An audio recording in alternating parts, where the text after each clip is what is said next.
Ciao ragazzi, oggi vi ruberò solo pochissimi secondi in quanto voglio mettervi in guardia su un qualcosa di potenzialmente molto pericoloso per voi e per i vostri droni. Negli ultimi giorni infatti stanno venendo fuori, le ho notate, le ho scoperte io e me le avete segnalate voi, tante applicazioni, tool e modifiche varie per impostare il nostro DJI Mini 3 Pro in FCC mode.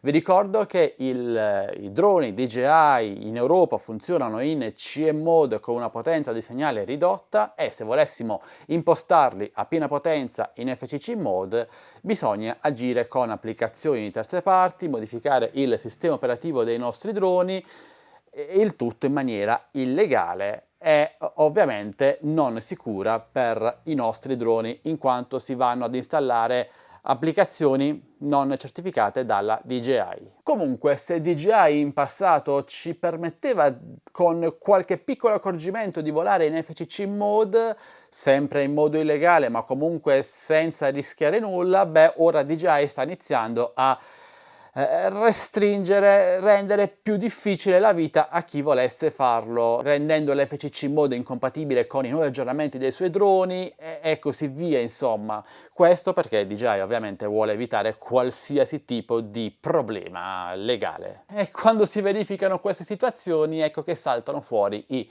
furbetti. Ieri, infatti, mi è capitato di scoprire, grazie a voi, un piccolo tutorial che permette di impostare l'FCC mode sul DJI Mini 3 Pro. La cosa bella però è che questa piccola modifica viene venduta al prezzo di $69, ovvero quasi 70 euro, pagabili o con PayPal o con criptovalute. Informandomi un attimino, leggendo i commenti di chi ha acquistato questa modifica, è venuto fuori che si trattava sostanzialmente di una truffa che non andava a modificare assolutamente nulla, anzi, una delle persone che ha utilizzato questa modifica si è visto il suo drone precipitare dopo pochi minuti di volo. Ora, non so se è imputabile a questo, comunque capite bene che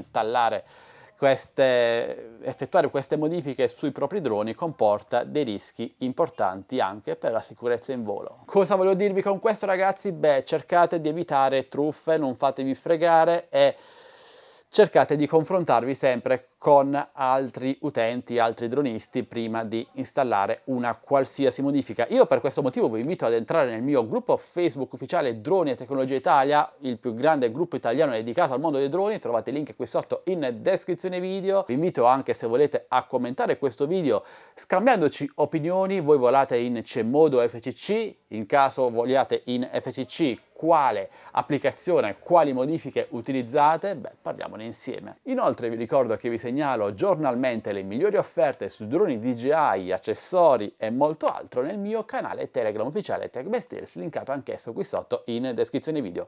Proprio a tal proposito, negli ultimi giorni è in offerta proprio il DJI Mini 3 Pro, la versione con il radiocomando che vi ho appena mostrato. Quindi entrate, cercatelo e se volete acquistatelo. Bene amici, vi aspetto nei commenti, un bel like per supportarmi, condividete il video ai vostri amici, non fatevi fregare e noi ci vediamo al mio prossimo video, sempre che voi vogliate, sempre qui su Addicted to Tech. Alla prossima, ciao ragazzi!